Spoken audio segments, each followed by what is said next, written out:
So today we're going to be going over foundation on mature skin. It is very different than youthful skin, and it is important that you know that every client is unique. You cannot do the same thing on every client or they're all going to look very silly. You need to make sure you color match. That's first and foremost important. If you put a yellow foundation on someone who's a pink undertone, they're going to come out looking bright orange and like a pumpkin, and they're not going to be very happy with you. So we're going to go over what we need for this class. You're going to need your foundation brush. You're going to need your concealer brush. You're going to need foundation. You do not need to jump off using MAC right away. It's my personal favorite. I like the face and body because it's a water-based. It's not going to break people out, and it has no oils in it. You're going to need pore minimizer. This is the only one I found that works as good as it does for a wrinkle minimizer. And you'll need your powder palette and your concealer palette. So, we're going to start off by color matching. That's always what we do, just as if we're doing anyone else. Your hand is always your palette. So we're going to go through, kind of just dab. You want to let it air dry for about 5 seconds just to make sure, because it's going to lighten up as it dries. So that's going to be her color. So what we're going to start out doing is going over, I'm going to do half her face just so you can see the difference of the wrinkles and everything. We're going to go through and just kind of start painting just the blemishes that we see. This is why I like the water-based, because it goes on with a really nice soft coat. So we're not doing a full coverage foundation right now because I still need to put the filler in.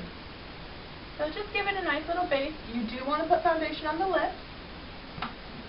Now I'm going to take my concealer brush. I'm going to pick her color of concealer. Always 1 to 3 shades lighter, just depending on what the person is. You don't want to make them look like a raccoon, but you also want to make their eyes pop and glow underneath. This is going to really euphemize everything with the look you're doing. So I go ahead and I just really pack it on. Then you're going to use your middle finger or your ring finger. You will never, ever, ever use your pointer. This is the strongest finger in your hand and it will hurt them. So I use my middle finger, I come up and I just lightly pat. Look up and over here.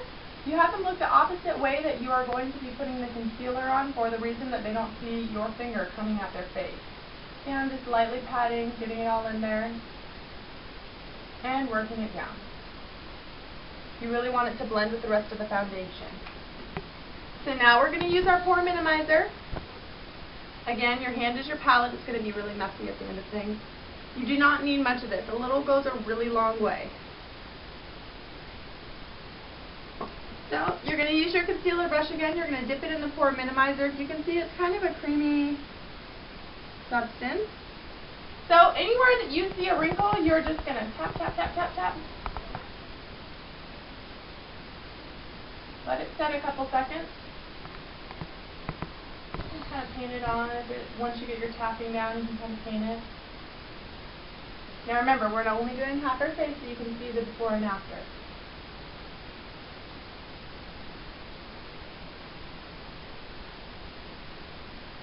Anywhere there's big pores, anywhere there's wrinkles, you're going to go right on over.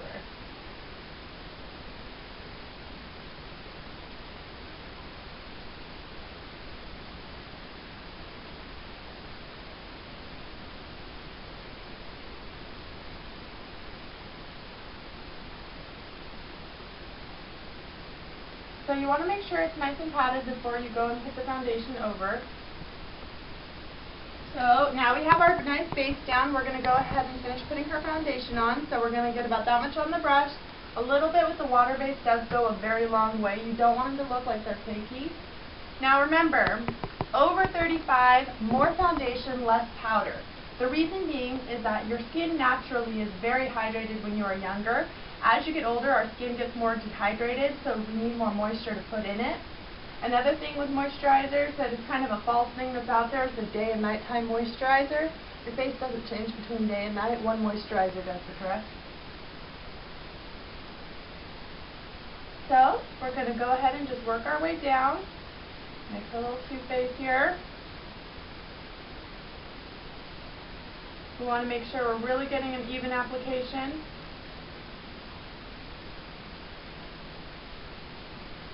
Now, if someone has ruddiness or has freckles or anything like that that they're self-conscious about that they want to be covered up, you want to just make sure to kind of let it dry before you keep coating on there.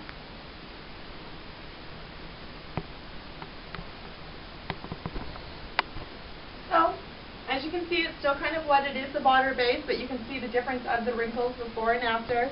We're going to go ahead and let it set a little bit. And I'm going to go over how to contour and highlight for over 35. It is different under 35 than over 35, as we do have different skin and our face does different things. So we're going to go over a general rule of how to contour and highlight. You need to remember also, though, that every face is unique. So you need to study your face shapes in your manual and know that every face we are trying to make an oval. So we're going to go ahead and get our contour palette out. And we're also going to get a translucent powder. I like the Max Prep and Prime. It has optical diffusers in it, so it really softens everything up and it looks great on film. It doesn't have titanium, so you're not going to be looking gray. You want to make sure that all your powders do not have any titanium in them, as if they do, you will be turning gray. So just dip a little, give it a little tap. Right now we're just setting it and kind of drying it. Notice I'm not using much. I'm just getting the dryness off so it doesn't streak, and so she doesn't look oily. Now some people, especially when you're doing brides, like to look dewy. You would just use a little less translucent powder, but for the most part we want to set. So we've done our foundation, we've pore minimized, we've done the wrinkle filler, and we've done concealer. Now we're just setting. Okay, so that's going to be good enough.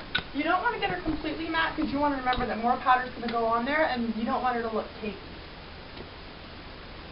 So, we're going to go ahead and start contouring. When we contour, I like to use a slanted brush like this. The reason why is it gives you more control on what you're doing. This is a typical contour color. You can use any bronzer.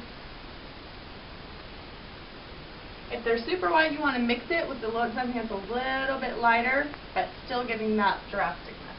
So you can have them make a fishy face. Go right along here. This is going to really push in the cheekbones. You're going to come right at the top here, right on the side of each nose, and right at the end of the chin. So that's where we're contouring. We're not blending yet. Now we're going to highlight. You can use any white, white gold, whatever you want. You're going to kind of make a tornado at the top, all the way down to the tip of the nose, right under the lip, and at the top of the cheekbone. So now we're done contouring and highlighting for over 35. We're going to go ahead and set again, or blend, however you want to call it, or whatever is easiest for you to remember. Just make little swishy motions. You're not going to hurt them. You want to make sure everything's nicely blended together.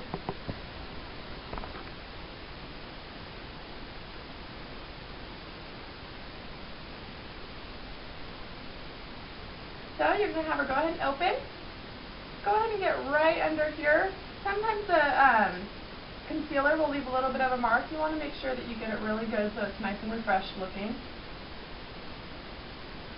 Now, of course, we all want to look alive, so we're going to throw a little blush on there. Each person is going to be different types of blush depending on what type of skin type they are. So obviously, if someone's really, really pink, you're probably going to use more pink tones on them. If someone's yellow, you're going to use more coral or bronzers.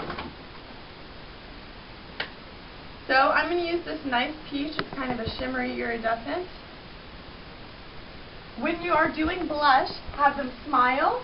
And you're going to make a lazy J. So you're going to come right on the apple of the cheek and J. J. You do not want to get where the concealer is, or it's going to look like they have red under eyes and it's going to make them look tired. So now that I have the blush on, do not be afraid of blush. The reason being is that anything that's photographed, blush is going to look softer because of the light. So you need to put a little extra blush than usual on there. Go through and really blend. I can't say enough how much you need to blend with everything, or you are not going to have a smooth application.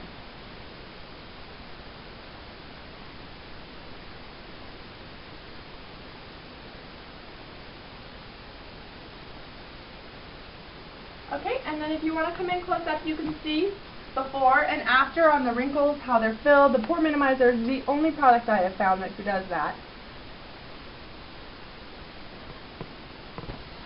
So you're going to be doing foundation, contour, highlight, and blush with a wrinkle filler or concealer. You can use whatever products you have at home as well. Go ahead and email me the picture. I want exactly this, a before and an after. Or you can do the full face and just take a picture before. Either one, whatever is easiest for you. And I will see you next class.